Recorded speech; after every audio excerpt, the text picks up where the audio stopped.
গতকালকে ছিল একাদশী, আর আমাদের মায়ের বাড়ি মা বাবা দুজনেই একাদশী পালন করেন, তবে যেমন তেমনভাবে নয়। একাদশীর আগের দিন এবং একাদশীর পরের দিন সম্পূর্ণ নিরামিষ, এবং একাদশীর দিন একমাত্র ফল ছাড়া কোনো খাবার খান না।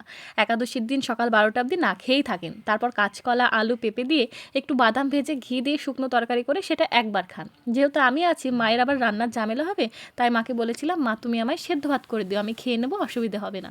আমি দুবারই গরম গরম সেদ্ধ ভাত খেয়েছি, আর দুপুরবেলায় মায়ের ওই একাদশীর তরকারিটা একটু নিয়েছিলাম, বেশ সুন্দর লাগছিল।